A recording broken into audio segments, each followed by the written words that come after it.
Cuando pusiste pie en suelo venezolano ante esa tragedia y tenías 14 años que no ibas. Cuando yo vi las imágenes, era complicado que alguien pudiera estar vivo. Sí. Esa búsqueda que empezó a las 8 de la noche aproximadamente se extendió hasta las 4:30 de la mañana. 12 metros más abajo, debajo de 3 placas, Imagínate había vida. 12 metros, wow. Y todo eso se puede con olor. O sea, el perro, olor del claro, perro.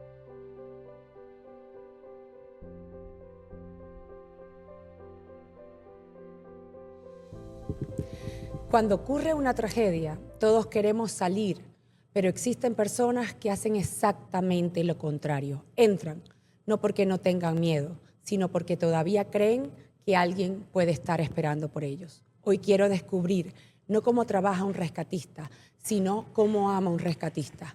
Bienvenido a Cafecito con Tati, Carlos Vera. Gracias, Tati. Un placer estar aquí contigo. El placer es mío. Cuéntame.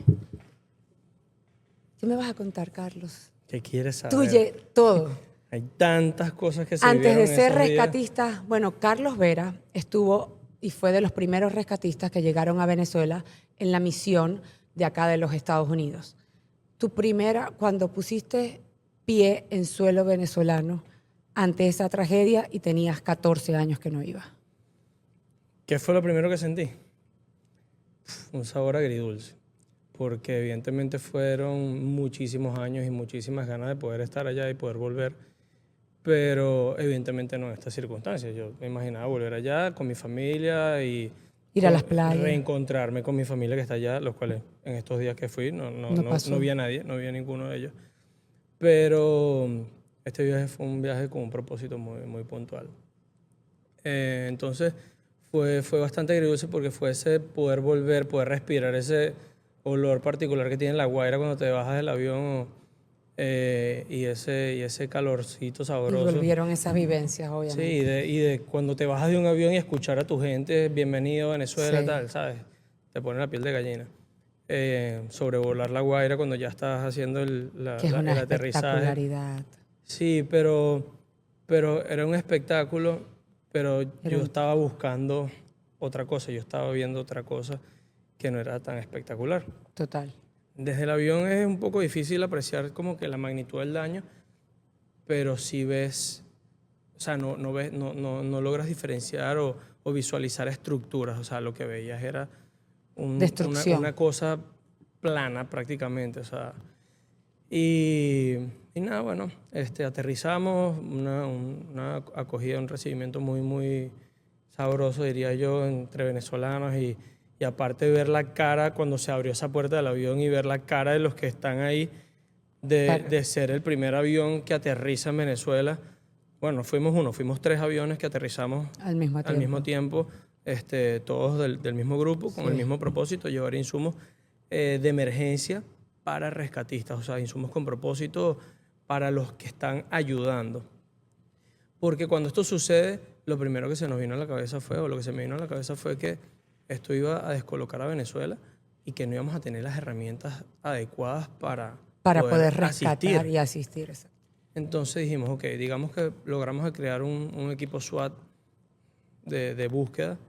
¿Qué puedo yo colectar que me pueda llevar en un avión, en un vuelo pequeño, para que sea lo más óptimo? Claro, además que yo fui al hangar y era increíble como en ese avión metieron tantos equipos y tantas cosas.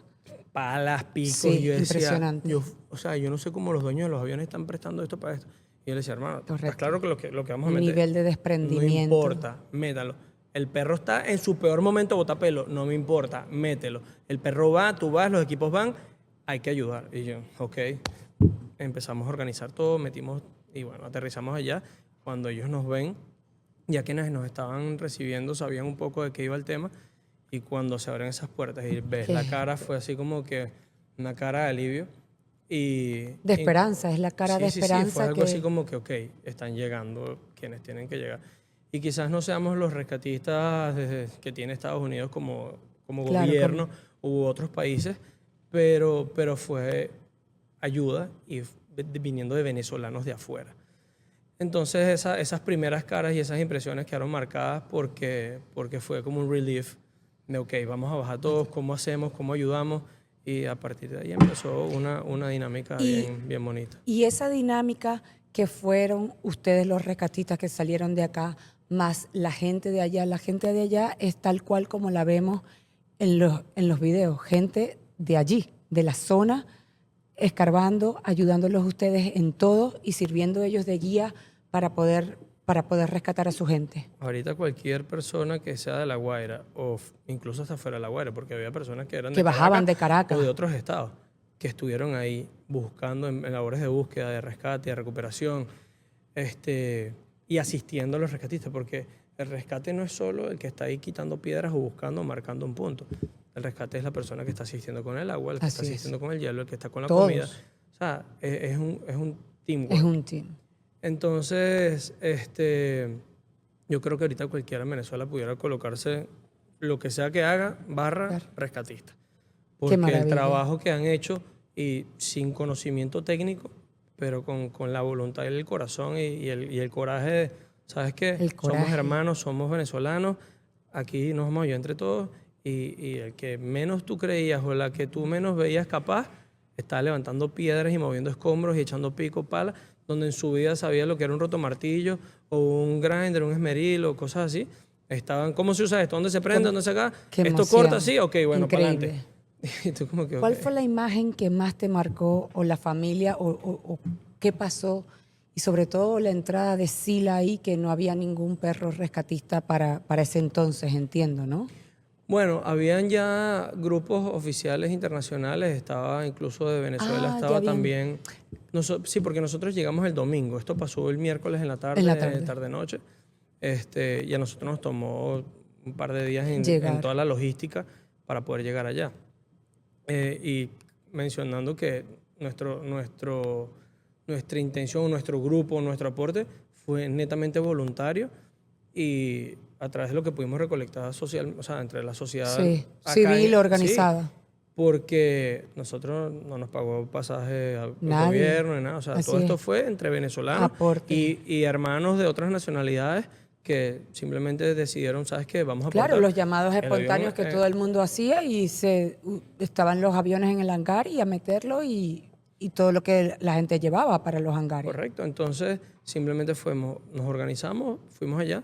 Claro, ya en este entonces había llegado Salvador, había llegado algunos otros países que tenían perros, México. Teníamos nuestro perro estrella venezolano. Sí, claro. Allá ya haciendo labores desde el minuto cero que pasó. Estaba claro, pero lo que entiendo es que no en todos los lugares y fue tan extenso y la destrucción fue tal. Era una cosa que tú te parabas en un lugar y tú decías, ok. Y quizás por eso está ese tema o esa sensación de que la ayuda no llegó o que nunca llegó a tiempo o que tardaron mucho en decir, ok, vamos a ayudar. Es que fue tan grande y tan extenso el daño. Devastador. Que tú llegabas y tú decías, ok, vamos a buscar en Macuto. Macuto eran miles de edificios que todos estaban abajo. Entonces... ¿Por dónde me empezabas? ¿Quién dice por dónde empezar? Dinos tú eso. Habían ¿quién da esas órdenes? Habían posibilidades de vida donde decían, mira, se escuchó algo o vimos algo o vamos a confirmar que hay algo ahí, que hay gente, que hay vida, para ver si se moviliza todo un equipo de extracción a ese punto. Entonces ahí es cuando nos llamaban quizás un vecino, un familiar o donde había alguna esperanza certera de que hubiese algo. Muchas veces incluso no tan certera que hubiese vida, pero bueno, un familiar. Y pues ahí nos movilizábamos, buscábamos, marcábamos. En algunos casos, en esas, buscando a alguien, encontramos a otra persona. Cadáveres. Muchos. Más de los que hubiese querido contar. Ver, claro. Qué triste. ¿Y cómo es, sobre todo, llegar con la esperanza de que vas a ver a tu familia, porque tienes familia allá, y no pudiste verla llegar o llegar después y saber que no estaban físicamente? Bueno, en el caso de mi familia, de mis primos, ellos estaban al lado en el club, perdón, en el edificio Brisas, y ahora mismo no recuerdo exactamente el nombre, y cuando a mí me mandan las fotos y como el reporte de lo que pasó en ese edificio, le digo, ok, mándame fotos, videos, todo, dónde estaba, en qué piso, etcétera, etcétera, etcétera. Cuando yo vi las imágenes, era complicado que alguien pudiera estar, Vivo. sí, pero no solo eso, no por falta de esperanza o algo, sino por la manera que colapsó el edificio y que mi primo, el que sobrevivió, ya había entrado, en lo que yo tardé en llegar a Venezuela, él ya había entrado, Ok. y habían entrado grupos de rescate, habían visto, habían entrado personas también a robar, a sacar lo que había quedado Qué ahí. lástima eso que... Entonces, aparte, cuando yo llego, ya había una serie de casos por atender que se activaron tan pronto como 2 horas una Cuando vez yo estás llegaba al llegando. campamento. Yo llegué, no había terminado Que de esos casos eran los desempacar. casos urgentes que me imagino que les dijeron, aquí hay vida o se dice Es que que hay mira, vida. por ejemplo, el primer caso fue el caso de un niño.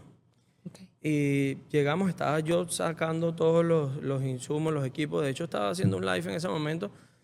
Como que bueno, ya llegamos, avisándole a la gente que sí logramos llegar a Venezuela, que los insumos habían aterrizado, que todo llegó al campamento donde Claro, estaba destinado. que es Y, parte de la... y de repente me llaman y me dice, Carlos, hay que salir. Y yo, ¿qué pasó? Me dice, dieron un llamado, hay un posible niño que más o menos lo tienen ubicado en una zona, hay que ir a ver. Le damos. Lo correcto hubiese sido que Sila hubiese descansado un poco más, se aclimatizara un poco, hubiese sido un viaje. Nosotros salimos de la casa a las 6:30, 7 de la mañana y aterrizamos en Venezuela a las 6 de la tarde. Claro, Entonces había muchísimo. sido un día Muy largo. bastante largo para ella, pero dijimos, bueno, nada, es un niño, o sea, o una vida que posiblemente, bueno, veamos si podemos ayudar. Y terminó no siendo un niño, era un adulto y realmente no pudimos en esa primera búsqueda, no pudimos identificar nada ni localizar nada, pero sí encontramos un par de cadáveres. Ok. Y nada, ahí arrancó todo. Esa búsqueda que empezó a las 8 de la noche aproximadamente, se extendió hasta las 4:30 de la mañana. ¿Cómo son esas noches allá? Para el punto de vista de quién. Para el tuyo, de rescatista, de hombre. Para mí no había noche ni día. Para los rescatistas no era... o sea, Seguían trabajando. la única diferencia de entre la noche y el día era la oscuridad. Pero muchas veces la noche era más amiga tuya que el día. Por el tema de la temperatura, por el tema de que rindes más, el calor, Y con esa y poca los ruidos. iluminación podían buscar tan bien. Bueno, nosotros teníamos Tenían su nuestros equipos, iluminación. teníamos nuestros buenos equipos, Ah, qué bueno. pero aparte también, o sea, llevamos plantas eléctricas, Ah, ok, faros, ok. pero las búsquedas se hacían con poco, Con o sea, linterna de cabeza, linterna de mano y bueno, el perro que iba guiando y el resto del equipo venía atrás cuidando la búsqueda. En tu experiencia, ¿en qué momento estamos sobre esas búsquedas y qué se espera ahorita? No, ya ahorita en este punto, pasados los 40 días, creo que estamos 40 días. estamos, 24 de junio. estamos ya en un proceso de recuperación de cuerpos y también de artículos de valor, documentos que van apareciendo ahí, recuerdos, álbumes, o sea, ahí no solo se perdieron vidas, hay personas que quizás no perdieron a sus familiares, perdieron su casa, su propiedad, Y pero todas sus pero memorias. su historia. Así es. O sea, todo quedó Todas sus sepultado. memorias, sí. O sea, tú sobreviviste y sobrevivieron tu familia, gracias a Dios, pero tu pasado, tus Sí. recuerdos, tus vivencias, tus Las pertenencias, memorias. todo se recupera. Pero no Pero- están así. Es pero, una verdad. pero Así no. es. Entonces, muchas veces, un álbum de fotos puede significar algo muy Muchísimo. importante para una persona que lo perdió todo. Entonces, esos artículos también entran dentro de la recuperación. Ok. No la inicial, porque la inicial es, vamos a Vidas. invertir tiempo en las vidas, en las personas, o en los familiares que están ahí. Y ya ahorita, bueno, el proceso de limpieza y de remoción de escombros, para si hay alguien todavía ahí, poder sacarlo y entregarlo a sus familiares. Y en el interín, cualquier cosa, álbumes, recuerdos que puedan encontrarse, se han ido colocando en los alrededores del edificio. Fuimos a un edificio que estaban colocándolo en una mesa con un toldito y era Para que ahí ahí la gente llegaba pasaporte, cédula. y la gente llegaba, identificaba Mira, sus esto es de mi cosas. familiar o Ok. bueno, esto es mío. Claro. Entonces eso también lo vi en un par de Una locaciones. pregunta un poco ignorante de mi parte, pero bueno, no creo que todo el mundo acá sea especialista en rescate, aunque se ve de todo. ¿Cómo es el proceso, sobre todo, de un animal? ¿Cómo saben ustedes, o sea, que ella va a conseguir vida? O sea, ¿qué huele? ¿Cómo hacen ese perímetro donde dicen, sí, está una persona viva? En el caso de Sila Bueno, y en el caso de ustedes. ahí, Con ahí ese nivel de escombros que yo digo, ¿cómo lo hacen? yo honestamente, y siempre lo diré, Sila era el perro de mi casa, el perro de mi familia, Así. un perro que es una raza, y siempre lo diré, es una raza de trabajo, no está supuesta que cualquier civil la tenga, tiene que haber cierta estructura y ciertas características en la persona o en la familia, en el núcleo familiar, si decides tener un perro de esto. Hay que ser muy responsable, esto siempre lo diré, son matrimonios obligados, o sea, ¿Y el perro no cómo elige. llegó Sila a tu casa? ¿Cómo la tuviste? Ya te Ajá. cuento eso, pero entonces cuando te vas ahí, tienes que darle un propósito a esos perros, porque si no empiezan a ser perros destructores, perros que empiezan con cierto Imagínate. desarrollo de ciertas actitudes que entonces terminan siendo contraproducentes para ti. Eso no es lo que yo quería. Ok. Entonces, si tú vas a escoger un perro de eso, tienes que darle un propósito. Si yo vivía en Qué Europa, belleza. yo vivía en Europa junto a mi esposa y dijimos, bueno, antes de irnos a Estados Unidos, vamos a llevarnos un perro. Iniciamos por otra raza, terminamos en el pastor belga Ok. y cuando decidimos tener ese perro dijimos, bueno, ¿sabes qué? Yo me voy a dedicar a entrenar, a estudiar y a aprender sobre la raza y para darle un propósito. Una vez dijimos, ¿cuál va a ser el propósito? Eso A es mí otro siempre, hijo sí, sí, sí. Fue un año de sí, entrenamiento. yo no trabajaba en otra cosa, fue un año dedicado al perro. Ok. Y donde yo me capacité, hice estudios desde selección de camada, modificación de conducta, entrenamiento básico, intermedio, avanzado, y luego yo digo, ok, ¿cuál va a ser el propósito del perro? Le puedes dar un propósito de perro de terapia, perro de no sé qué, pero era un muy buen espécimen, era un muy buen perro. Y dijimos, ¿sabes qué? A mí me gusta el tema del rescate, a mí me gusta todo esto, vamos a darle este propósito. Nos venimos aquí a Estados Unidos y empezamos a hacer ciertas cosas. Yo me involucro con CERT, que es el grupo de búsqueda, un Citizen Emergency Response Ok. Team, un grupo de respuesta de emergencia ciudadana de Broward Sheriff's Office. Y pues ahí empezamos a hacer otras cosas. En el interín tuvimos situaciones aquí de huracanes, etcétera. Pero esta ha sido la primera situación donde Sila realmente entra en acción y entra en Imagínate tú. tarea. Y además Entonces, internacionalmente, ¿no? sí. Entonces, cuando Wow, nosotros qué llegamos extremo. allá, cuando llegamos allá, Sila estaba entrenada para búsqueda, pero no era algo que ella Hacía. había estado destinada a hacer diariamente como trabajo. Simplemente fue un propósito que se le dio. Entonces, cuando llegamos allá y ella empieza las búsquedas, le digo, bueno, Sila, vamos a ir. Vamos a dar lo O sea, mejor de ti. yo siempre lo dije aquí, mira, yo me voy y si yo consigo una persona o sumo en una vida, ya eso pagó lo que Todo. todo. Claro. Y no fue una, fueron muchas. Entonces, cuando llegamos allá, ella empieza a buscar y lo primero que encuentra son cadáveres. Y ella simplemente se metió. El primero que encontramos estaba como en una bóveda que se había hecho donde solo ella podía entrar. O sea, era una bóveda como de 60 centímetros de alto, Ok. pero muy profunda. Y luego se abría un poco más.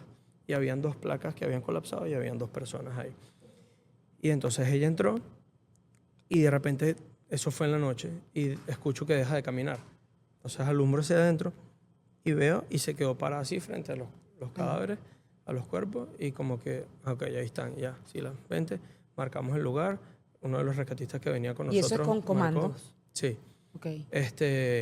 Luego de ahí salió y continuamos buscando. En esa única búsqueda, en esa búsqueda que duró cerca de 45 minutos, una hora, encontramos 4 cadáveres, pero encontramos el primer punto que hubo vida. Qué emoción. Sí, pero fue una emoción, pero fue algo también impactante porque cambió la personalidad o la manera de dejártelo saber súper radical. Claro. Entonces, donde marcó ese punto con vida, había un cadáver de un perro. Entonces ella entró, lo vio, nos los marcó, lo vimos y ok, muy bien, good job. Y de repente se voltea y sigue oliendo y se para sobre un punto y empezó a chillar. ¿Y era el perro? No. Era la persona Había que una estaba. persona. Pero Ah, yo le digo a los rescatistas, mira, está marcando aquí algo, fíjense cómo cambió la forma de marcar y tal. La voy a sacar, la voy a llevar a otro lugar y vemos qué pasa. La saco de ahí, la llevamos a otra zona y empezó a buscar. Agarró otra vez otro rastro, empezó a venir y pum, terminó en el mismo punto. Desde otro ángulo lo empezó a marcar. Y dijo, bueno, vamos a hacer otro intento. La saco de nuevo y lo volvió a marcar. estaban segurísimos Entonces, ahí había algo. Entró la delegación de México y entró la delegación de... Bueno, ya en este punto no recuerdo. Entraron 2 delegaciones, pasaron perros, les comentamos hacia dónde, pero para no como que interferir en que esté condicionada la búsqueda, no dijimos cuál fue el punto exacto. Los perros entraron y marcaron el mismo punto. Resulta que metieron una sonda. Fue Francia y otro... bueno, ya ahorita me vendrá la idea. Cuando llegaron, metieron una sonda para ver. Y había 12 metros más abajo, debajo de 3 placas, Imagínate había tú, vida. 12 metros, wow. Y todo eso se puede con olor. O sea, el perro, olor del claro, perro. Digo. pero el olor, pero está el olor. Ah, bueno, lo otro es que cuando la búsqueda de un perro llega a una búsqueda, todo el mundo hace silencio, todo el mundo detiene todo lo que están haciendo, plantas eléctricas se apagan, todo silencio sepulcral. Y cualquier mínimo ruido el perro es capaz de detectarlo, cosas que tú no detectas. Por eso es que digo, vibraciones, ruidos. Entonces, ¿qué perro pasa? es Tú capaz. cuando llegas a una búsqueda, empieza el handler, el manejador del perro o el grupo de rescate, vienen al unísono diciendo, aquí está el grupo de rescate, estamos buscando, si escuchas nuestra voz o si escuchas el ruido, por favor responde o haz un ruido o haz algo. Entonces, muchas veces lo que se escucha es una respuesta o grita 3 veces o golpea 3 veces o lo que sea. Entonces, esos golpeos, o esos golpes, es lo que el perro capta. Y entonces ahí es cuando el perro empieza a hacer ese tipo de cosas. Nosotros ahí estábamos caminando y gritando, hey, si hay alguien aquí que nos escuche y tal, ahí todo el mundo se calla y ahí es cuando hay ese tipo de respuesta y es el perro, ahí es cuando detecta. Entonces ahí se encontró vida y cuando metieron esta sonda, pues esa fue, claro, nosotros nos avisaron un par de horas después de que sí, se había confirmado por otras 2 delegaciones y que habían metido esa sonda y que estaba a esa profundidad. Y ahí yo dije, wow. O sea, y ahí fue como que, ¿sabes? Otro ánimo, otra cosa, porque dije, bueno, aquí si esto encontró esto en este punto y ya nos demostró que aparte también encontró otros cadáveres, otros cuerpos, pues vamos para adelante. Al día siguiente se descompensó, Imagínate. le dio un golpe de calor, ese día la exprimimos hasta las 4 y tanto de la mañana, hubo que meterle suero, relajantes musculares y eso, y a las 4 de la tarde estaba otra vez full operativo. Qué chévere. ¿Y ahorita cómo está Sila? No, bien, Y- para ella eso fue un juego y fue, para ella era una actividad más y ahorita ya volvió a sus actividades de casa y dueña de de hogar, casa. de perro de casa. ¿Y cuándo vuelves a Venezuela? Estamos ahorita en la búsqueda de esa oportunidad de volver a bajar. Yo estas semanas habíamos estado como que recolectando ciertos insumos y ciertas cosas bien puntuales para lo que es la fase de logística ahora y de la operación de llevarle a los venezolanos una estructura, digamos, de supervivencia, de cómo aguantar en lo que se viene ahora en esta etapa Que es de otra etapa recuperación, salud mental, importantísima. aguantar a largo plazo, cómo optimizar recursos, cómo optimizar el agua, Carlos, comida. esta iniciativa que tú tienes, que hiciste con Weston Unidos por Venezuela. Unidos por Venezuela, que es bellísima. Carlos estuvo con nosotros, bueno, con Emily, entrenándose en GEM para crear o hacer kits de primeros auxilios, o esos kits son los que van en las cajitas conocidas de GEM que se les entrega a cada familia. Correcto. Y hizo una actividad espectacular en Weston, donde invitaron a los niñitos y las familias tuvieron la oportunidad de ir para allá y crear y hacer estos kits. ¿Cómo le pudiste pasar a esos niños y a estas familias de Weston tu experiencia y cuál es el grado de satisfacción personal y de todos ustedes como organización? Mira, aquí bueno, Emily ha hecho una tarea increíble Emily y, es una o belleza. sea, es una Un dura, gusto conocerla, sí. no para. No para. Y ya por ahí le dije, ajá, vamos con otra actividad, pero déjame descansar. Y yo, no, aquí no vamos a descansar ahorita, aquí vamos a Pero no, darle. yo le dije que descansara un poco, que fuera en septiembre para que cuando ya todo el mundo estuviera en clase y fuera otro tipo. Pero, pero bueno, esto nació, Emily empujando, vamos a hacer algo más grande que perdure a largo plazo. Y se dio esta segunda actividad, porque la primera fue un car wash, Ah, no, no lo sé. No me enteré. Emily organizó eso con su colegio en Weston y eso, y se hizo un sábado y fue súper bueno. O sea, la También. gente se acercó y yo creo que en corto tiempo y se logró mucho. Qué bueno. Este, Es que así sea 2 kits es lograrse algo, porque todo suma. todo suma. Entonces, ¿qué pasa? De esa actividad, ok, ahora vamos a hacer algo más grande con mayor impacto. ¿Cómo lo hacemos? Sale el tema de los insumos, los kits de higiene. Ok, bueno, vamos a proponernos, creo que 700 fueron los primeros kits. Se lograron 1013. Bueno, bajo la estructura, que es muy importante seguir los lineamientos de quienes están enviando esto, que tengan un propósito y que la gente entienda que lo que se pide es porque hay una estructura, un propósito y un objetivo. Y no solo con un objetivo, son unas reglas claras internacionales. de aduanas, unas reglas que hay que seguir en tema de lo Porque que se puede cualquier ir cosa en puede la caja. colapsar y comprometer una Así operación. es, correctamente. O sea, tú que estás ahí día y noche en Yen metida, Sí. lo sabes. Así es. Entonces, cuando uno pide, no pide por capricho, yo quiero esto, no quiero ropa, no quiero zapatos. Así Es es. porque hay una logística, hay un propósito y hay un objetivo más grande que quizás ahorita la gente no lo entiende y no están supuestos a entenderlo. Correcto. Ni a Y saberlo. uno tiene la paciencia de explicarle y explicarle y explicarle, pero maravilloso, Sí, sí involucrarse. exacto, y entonces empiezas a entender la logística y el cómo es. Sí. Entonces, hacemos esta actividad y cuál es el impacto y cuál es lo que yo me quedo o me llevo. Pongo el ejemplo de lo que yo viví. Mis padres son médicos. En el 97, cuando el terremoto de Cariaco, en Sucre, tenía yo 6 años y mi actividad, mi rol fue Qué niño. separar, separar paquetes de harina de pan, paquetes de latas de atún, pañales y esto para los damnificados. Yo, como le digo, yo quizás en ese entonces no entendía de terremotos, no entendía de damnificados, no entendía de daños, no entendía nada. Claro. Pero mi mamá me estaba contando que tú ibas a ayudar. había gente que lo había perdido todo, gente que no tenía dónde vivir, gente que no tenía comida, y nosotros estábamos haciendo estos kits para enviárselos a esa gente que no tenía nada, a través de iglesias, a través de colegios, a través de... Y pues yo, súper emocionado, pues mi tarea era poner todo en grupos y clasificar. Y yo creo que eso sembró una semillita muy importante en cuanto a lo que es el ponerte en los zapatos del otro, la solidaridad. en crear esa solidaridad, esa cortesía o esa ayuda. Y quizás yo nunca supe a quién ayudó eso. Entonces, una manera de que crees lazos y incluso una actividad familiar, como allá llegan familias enteras, vamos a armar kits, la familia entera, 10 personas. Así es. En GEM todos los días, familias enteras. Lo tuvimos aquí en este evento también. Sí, los niñitos, los dibujos fueron espectaculares, perfectas. ¿Qué pasa con un kit? Un kit de higiene, una pasta de dientes, un desodorante, un champú, dignifica a la persona que lo perdió todo. Claro. Y te da o sea, poder lavarte la cara, poder bañarte, poder estar limpio después de tanto que te cayó encima y tantos días de catástrofe. Es como que vuelves a respirar fresco. Total.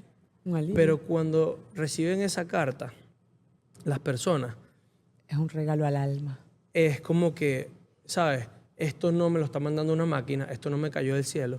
Del otro lado del planeta o del continente o del país, hay alguien pensando en nosotros, hay alguien que se está poniendo a colectar todo esto y nos lo está haciendo llegar a nosotros. Y es que es más que una caja, es la unión de todas las fuerzas, de todo ese amor, porque el desodorante lo puso alguien, la pasta dental lo puso otro, y que eso se arme, se cierre, estén esas notas de amor, se lleve, se traslade, se entregue. O sea, son miles de personas y miles de corazones envueltos en esa caja.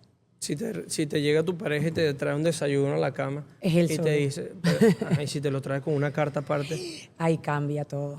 tiene otro impacto. Por supuesto. Total. Y hasta el Imagínate sol de hoy. recibir eso en esa situación donde no tienes nada Así es.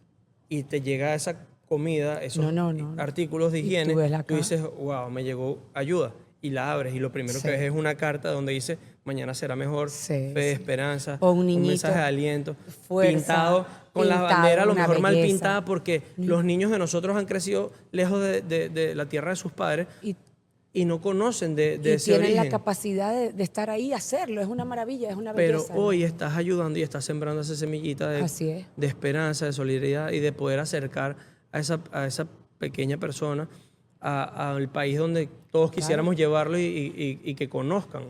No, y Entonces, además en Weston y en todas partes están todas las nacionalidades presentes. Es decir, no está limitado a los venezolanos la ayuda, No, sino no. que esto nos ha demostrado que es cualquiera, desde un indio de la India hasta, no sé, cualquier persona en el mundo está ayudando a Venezuela y eso es digno de aplauso y de gratitud para nosotros infinita, sin duda alguna. Imagínate que hoy siembres eso y mañana quizás no sea Venezuela, quizás sea otro país, quizás Así sea es. este mismo país. Ustedes, Weston Unido, va a seguir, se va a llamar se llama por Venezuela, pero van a seguir unidos a van a seguir activos. Esperemos que esto ya tenga un fin, porque mientras más nos unamos y más cooperemos y más sumemos, esto va para largo. Para largo. Pero Sí, el mientras proceso más de nos compenetremos y reconstrucción, más apoyemos y más sumemos, ese largo lo podemos acortar sin muchísimo. duda alguna. Entonces es importante que esto siga, es importante que La sigamos sumando, voluntad. apoyando, escuchando. La voluntad. Y que sé que es difícil y que con el paso de los días como que el rush y ese pico ya empieza a mermar un poco, pero es importante que tratemos de integrar esto en nuestro día a día y en nuestras actividades para que esto siga sumando a lo largo del tiempo. ¿Cuál es tu legado más grande? Legado es una súper palabra y súper profunda y tú eres muy joven, pero sin duda alguna es el ejemplo que le das a tus hijas, que son una belleza y que tuve la oportunidad de conocerlas. ¿Cómo en unos años que ellos te preguntan, tú fuiste el héroe de ahí? ¿Cómo se siente eso? Porque ya lo tienes que sentir. Mira, yo creo que la palabra héroe, nunca me ha hecho clic y no me siento así. Pero eres un héroe, o sea, tienes hasta mascota. O sea, imagínate, la capa y ya. No, mira, la capa yo creo que es la bandera que nos arropa a todos los venezolanos y ese tema de héroe es algo que tiene que ser y que es algo que se ha dado en conjunto, porque yo no hubiese podido ir a ayudar allá si no se hubiese recaudado los fondos para la gasolina en los aviones acá, si la gente no hubiese puesto los aviones, si no hubiésemos recaudado todos los insumos. Yo simplemente fui a ese pequeño puente que logró llegar allá, trayendo todo lo que los venezolanos que no pueden ir hoy a Venezuela o que no pueden o no tuvieron la capacidad o lo que sea, de hacerlo. Entonces yo simplemente fui esa conexión, pero este heroísmo es algo de solidaridad de todos los que estamos afuera. Entonces, si lo ves como legado, yo lo que quisiera es que más personas sean... que exista esa nobleza y que exista esa capacidad de empatizar quizás con Venezuela, quizás con otras personas que lo necesiten. Claro, pero son tus hijas, recuérdalo. ¿Qué le vas a decir a ellas cuando te pregunten eso? Papi, tú hiciste esto. Eso va a pasar. Mis hijas todavía ya me lo preguntan. Ya. Y me dicen, ¿y cuándo vas a volver a ir? Qué belleza. ¿Y qué vas a hacer? Y te vas a llevar a Sila y tal cosa. Y entonces es explicarles Te sientes un héroe. Y el- eres su el héroe, qué vas a ser es. por siempre. O sea, eso es una cosa que que soy, y que uno se siente y uno dice, es un héroe. Fue para allá, vino. Y yo me pongo en los zapatos de ellas como hija y digo, wow. O sea, vivir con esto, o sea, crecer ahora, es una maravilla. Es todo el tiempo el corazón, ¿sabes? Hinchado. Y dices, mi papá. Bueno, eso es una de las cosas más gratificantes. Yo creo que la gente no tiene idea de lo sabroso que es dar y lo que te llena. Lo que sana. El poder cerrar una caja y decir, esto le está llegando a la gente que sé que lo necesita. Porque, por ejemplo, Jen ha hecho un trabajo increíble. Y el puente y la conexión ha sido algo absurdamente Maravilloso. necesario y increíble. O sea, Sí, es algo- GEM y We Love Foundation, We Love, que nos pudo no, hacer ese conglomerado de... y muchos y muchas otros. fundaciones, O sea, hay muchísimas fundaciones que están alrededor de todos los pero Estados esto es Unidos y todos posible los países. gracias al montón de personas Así hormiguitas es. que están atrás como tú, que estás todos los Así días es, ahí metida por favor. cerrando cajas en ese calor. O sea, no es fácil. Sí. Pero todo suma a eso. Entonces, aquí todos tienen ese porcentaje de heroísmo, pero yo creo que ninguno busca hacerse héroe ni esa fama de que, yo fui. Aquí se hace porque nace esa vocación o esa necesidad de ayudar y de apoyar a quien hoy lo necesita, Venezuela o quien sea que lo amerite, pero la idea es esa, es sembrar esa semilla de que tiene que haber responsabilidad social, tiene que haber esa Ese amor, esa sí, pasión, esa voluntad esa... de ayudar, de no dejar al que está, ¿sabes?, necesitado y, bueno, pasarle por un lado y, bueno, no me hago la vista gorda. Siempre tender una mano porque tú no sabes a quién le estás ayudando. Así es. Y no digo hacerlo desde un punto de vista Y es- de que tú no sabes a quién vas a ayudar porque a lo mejor mañana No, pero te es que puede esto es dar. generacional, porque tú al ayudar a ese niño que viste o esa familia que sacaste o las cosas que hiciste en Venezuela, este señor crece, estos niños crecen, esta familia y son tantos, eres un agente multiplicador de ese amor, de Que los esa niños ayuda. vuelvan a soñar ser militares, que Así sueñen es. ser rescatistas, que sean Rescatistas. médicos, que sean, ¿sabes? Hay tantas cosas que quizás en nuestra sociedad venezolana se fue apaciguando y ahora Así yo es. quiero ser otra cosa. Por eso. ¿Y por qué? Si son carreras tan bonitas y que llenan tanto, son muy sacrificantes, dan mucho trabajo, pero al llenan. final te llena de una manera distinta, ¿no? Sin duda alguna. Señores, en este cafecito con Tati, yo me despido de mi héroe, porque para mí es un héroe y de seguro que para todos ustedes, si esto los llenó de el alma, si de verdad les llegó, por favor compártanlo, llamen a Carlos, siéntense a conversar con él, escúchenlo, sigan a Cafecito con Tati, Y a la porque gente que está allá. les pedimos a la gente que está allá que sigan teniendo esperanza y que sin duda alguna busquen su héroe, porque el héroe son ellos y el héroe son todos y cada una de las personas que tenemos al lado cada día. Carlos, demasiadas Tati, un gracias millón de gracias. por estar aquí en este cafecito con Tati. Te espero siempre, eres mi héroe nacional, con capa, con Sila y con No, todo. hay que seguir sumando y que muchas personas que están en Venezuela hoy quizás no saben por qué quedaron vivos, no saben cuál fue la razón de lo que pasó.